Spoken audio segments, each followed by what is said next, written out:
everyone. Welcome to the 92nd edition of FD Zone.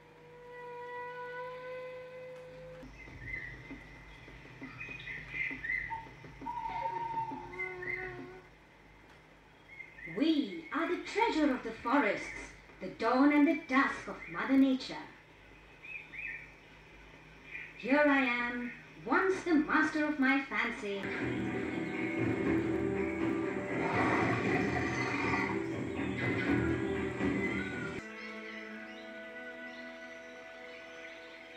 Hi, I'm Vidya Venkatesh and I work with Sanjay Gandhi. I volunteer with Sanjay Gandhi National Park, which is in our own very Amchi, Mumbai.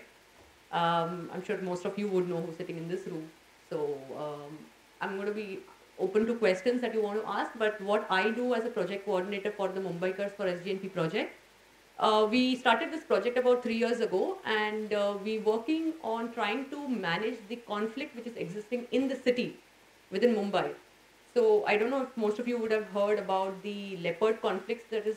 So around that, this project was started about 3 years ago with citizens of Bombay and Vidya Venkatesh, who is also the co-producer of the last film that you all saw. Vidya Venkatesh was the scientist who gave us advice on how we should work around this.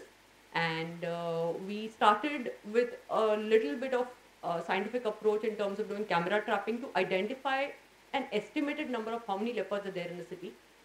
So we got about 21, 22 odd leopards existing in the city. That's a minimum number. And this is about 3 years ago, the data that I'm talking about. And with that data, we were trying to identify where are these leopards located. So is it in the core area? Is it in the periphery of the park? Is it in the city anywhere elsewhere?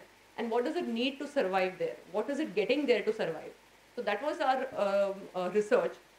Post which we realized that a list of things why the conflicts were occurring were so common things that all of us would probably not realize, since we are staying in buildings in societies which are not very close to the park. People living around the park have a very different lifestyle that they live, or need to live a very different lifestyle, I should say. Because of the advantage or disadvantage, either ways, that they're staying close to the park or around the periphery of RML colony as well. So RML colony was also part of the research. Because of the proximity to the park and RML colony, they needed to kind of understand the way that they could live with the leopards.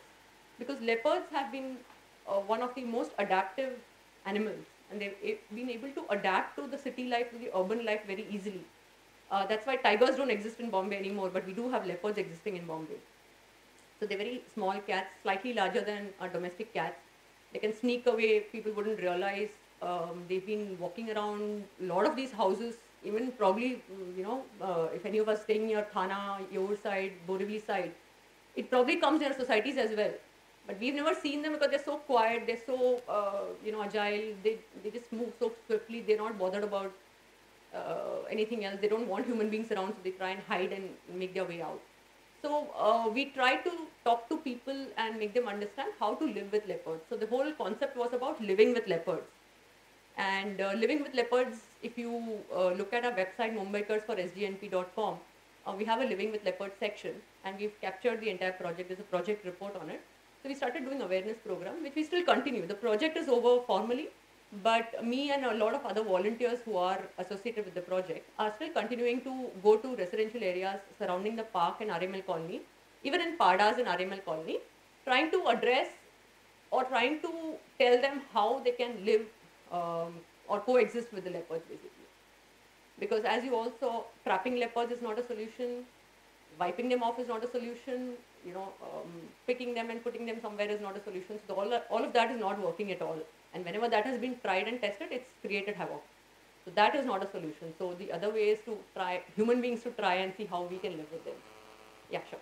About 4 years back, it was in the Times of India that all the elephants had been chipped. They have been put a chip in their ears. And just 1 year back, there was an elephant that went crazy in a temple and stampeded its mahout, and it was in the news.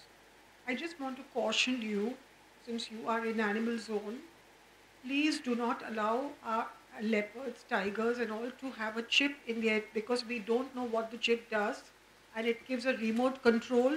You try to help, but the chip is a very dangerous thing, And the new system is demanding chips. They are even putting it in human beings. They are trying to put it even in human beings. But animals are the first. And what it will do, we don't know. So I just wanted to caution you. You can radio collar, yes, but chip is very dangerous. So please do not allow it. They will come to you with it.